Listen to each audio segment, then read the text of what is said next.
Hello everyone, you all are welcome to MS Maths Academy free online classes for all.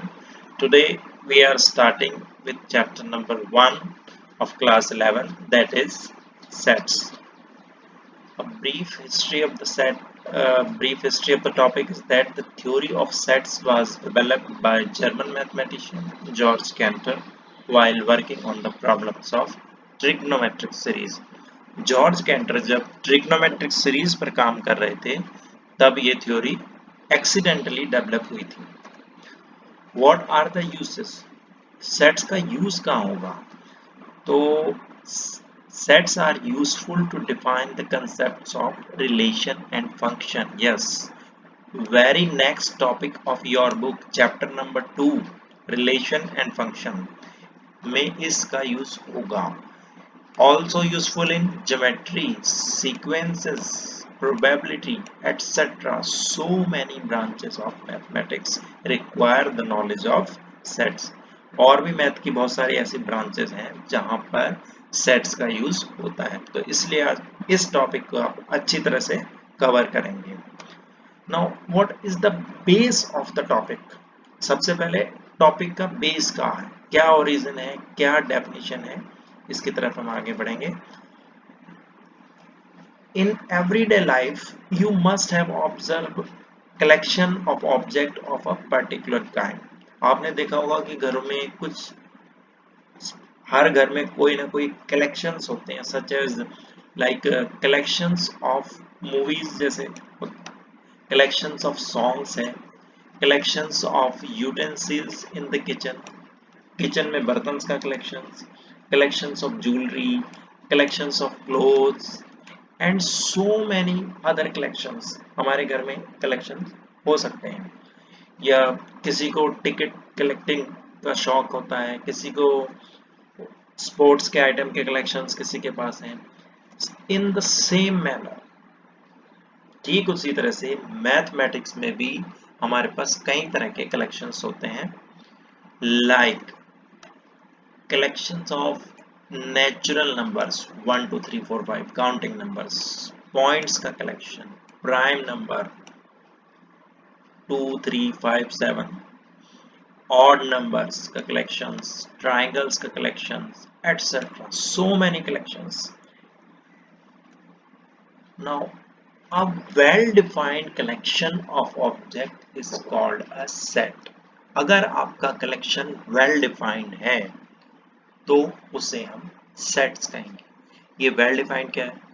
Well defined means which has the same value in any case and which is not variable from person to person. जिस collections के सभी element को आप easily recognise कर सकते हो और वो सभी पर्सन के लिए सेम रहता है, उस कलेक्शन को हम कहते हैं well defined collection, and that will become a set. For example, किसी ने पूछा number of students in class 11th A, class 11th ए में कितने बच्चे हैं, कितने स्टूडेंट हैं, उनका कलेक्शन बनाएं। तो कलेक्शन कोई भी बनाए, मैं बनाऊं, आप बनाओ, कोई भी, लिस्ट विल बी सेम, हर एक के लिए number of student will be same. उस कलेक्शन को हम कहेंगे कि ये वेल डिफाइंड कलेक्शन है। ये क्या है? well defined collection है, and that will be a set. Next, collection of odd natural numbers less than 10. किसी ने पूछा 10 से छोटे odd natural numbers का collection, तो आपको पता है 10 से छोटे odd natural number 1 3 5 7 and 9, 5 elements हैं, सभी के लिए एलिमेंट सेम रहेंगे, इनवेरिएबल है, कोई वेरिएशन नहीं है, तो ये वेल डिफाइंड कलेक्शन हो गई। नेक्स्ट, रिवर्स ऑफ इंडिया, किसी ने पूछा इंडिया में कितनी रिवर्स हैं, तो कलेक्शन कोई भी बनाए, सारी लिस्ट सेम रहेगी, इसलिए ये हो गया वेल डिफाइंड कलेक्शन, और इसे ही हम कहेंगे set. Now next example is the vowels in English alphabet, English alphabet के वोवेल्स का कलेक्शन। इंग्लिश अल्फाबेट में आप जानते हैं 5 वोवेल्स होते हैं, ए ई आई ओ यू, ये पांचों वोवेल्स सेम है, लिस्ट में केवल 5 ही होंगे और सबके लिए सेम रहेंगे, that means it is also a well defined collection. and that well-defined collection is called a set. Yes, that well-defined collection is called a set. Move to the next one. Now, sets are generally represented by capital letters. Sets को capital letter से represent किया जाएगा. कोई भी set जब हम लिखेंगे तो whether capital A, capital B, capital C और capital X, Y, Z. And values inside a set, that means जो सेट के अंदर की वैल्यू हैं जिन्हें हम ऑब्जेक्ट एलिमेंट्स या मेंबर्स कहेंगे वो रिप्रेजेंट किए जाएंगे स्मॉल लेटर से. A, B, C, X, Y, Z, that will be small letters. All the elements which are present in a set are said to belong to that set and represented by a Greek symbol epsilon read as belongs to. Yes, ये point ध्यान से देखेंगे. Set के अंदर जितने भी element किसी set के अंदर हैं उन सब एलिमेंट को हम ये कहेंगे कि वो सारे एलिमेंट उस सेट से बिलोंग करते हैं, उस सेट से बिलोंग करते हैं. और इसको एक ग्रीक सिंबल लाइक ये ई की तरह का जो सिंबल होगा उससे रिप्रेजेंट करेंगे. फॉर एग्जाम्पल, अगर हमारे पास है if we have a is equal to 1 2 3 4 5 collection of natural numbers less than 6, ये हमारे पास 6 से छोटे नेचुरल नंबर का कलेक्शन है. इस A कलेक्शन में 5 ऑब्जेक्ट है 1 2 3 4 5. अब हम कहेंगे कि जो 1 है 1 बिलोंग्स टू A, क्योंकि A की लिस्ट में 1 आता है इसलिए 1 बिलोंग्स टू A हो गया. दूसरा 2 बिलोंग्स टू A, A के पास 2 भी है तो 2 भी इससे बिलोंग करेगा. 4 भी 5 भी इस तरह से सारे इससे बिलोंग करेंगे. If someone ask you whether 6 belongs to A, you will say no and will be written as 6 does not belong to A. 6 doesn't belong to A. Okay, 6 A से बिलोंग नहीं करता. जो लेटर बिलोंग नहीं करेगा उसको not belongs to, belongs के ऊपर एक क्रॉस लगा देंगे, उससे रिप्रेजेंट करेंगे. ठीक है. Now move to the next. There are two methods of representing a set. Set को रिप्रेजेंट करने के दो मेथड हैं. The first one is called roster और टेबुलर फॉर्म. पहली को हम बोलेंगे रोस्टर या tabular form and the second one is called set builder form. दूसरे मेथड को हम कहेंगे सेट बिल्डर फॉर्म. अब पहले मेथड को डिटेल में पढ़ते हैं. In roster form all the elements of a sets are listed.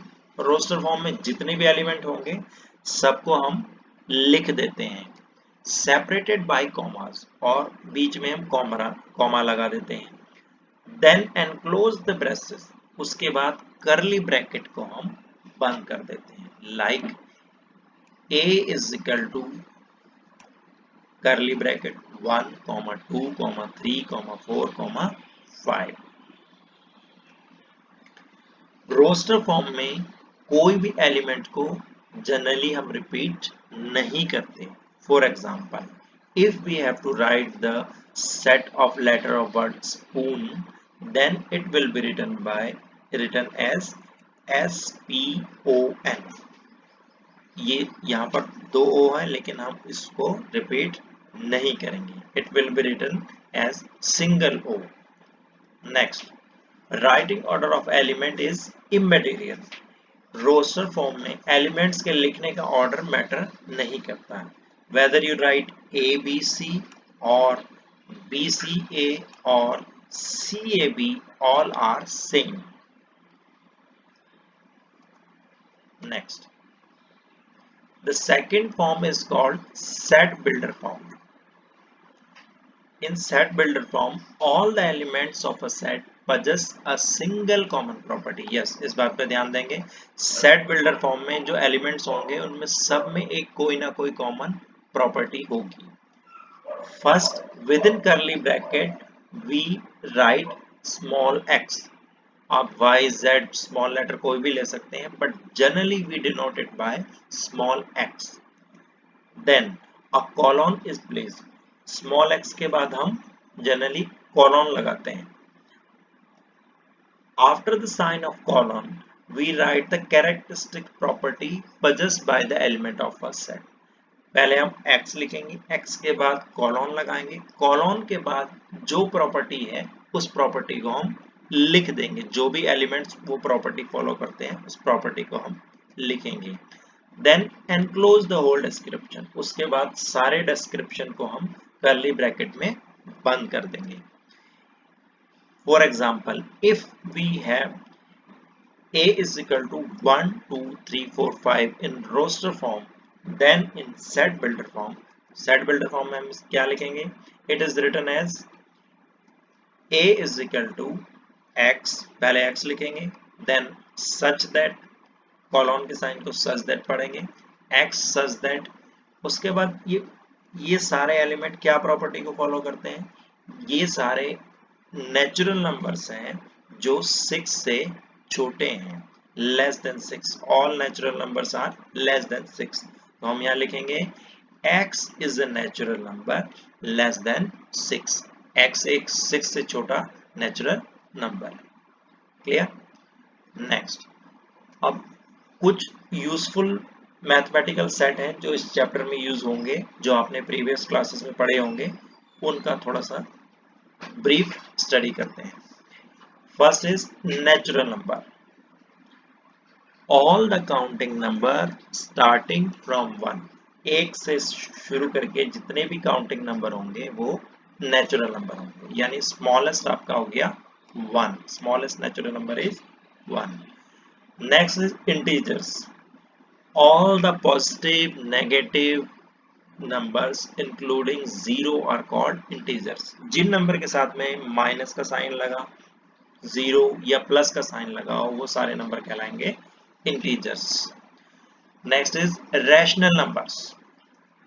जो नंबर्स p अपॉन q की फॉर्म में होंगे, the numbers which are in the form of p upon q are called rational numbers. For example, आपके पास 4 upon 5 है, -3 upon 7 है, 0 भी एक रैशनल नंबर है क्योंकि it can be written as 0 upon 1। 2, जितने भी काउंटिंग नंबर हैं वो भी सारे रैशनल नंबर होंगे क्योंकि 2 को लिखा जा सकता है 2 अपॉन 1। 3 को लिख सकते हैं हम 3 upon 1। Now irrational numbers, non terminating non repeating decimal numbers are called irrational numbers. जो नंबर्स ना तो टर्मिनेट होते हैं डिवाइड करने पर और ना ही वो उनकी जो डिवीजन है वो रिपीट होती है, तो उसको आप कहेंगे कि ये इरेशनल नंबर्स है। Generally all the under root numbers except perfect square numbers along with pi are called irrational numbers। Under root 5, under root 3, under और pi dash dash dash are irrational numbers। Now next, real numbers। all numbers which can be placed on the number line। जिस number को आप number line पर place कर सकते हैं, इसमें आपके सारे इंटीजर कवर होंगे, रैशनल नंबर कवर होंगे और इरेशनल नंबर्स, यानी कि -4, -5, 4 अपॉन 5, 5, 3.14, पाई हो। कौन से नंबर्स में नहीं आएंगे? केवल वो नंबर जो अंडर रूट के अंदर नेगेटिव वैल्यू जिनकी होती है, जिन्हें हम इमेजिनरी नंबर कहते हैं या जो आयोटा से रिप्रेजेंट होते हैं, वो हम बाद में डिस्कस करेंगे। क्लियर है?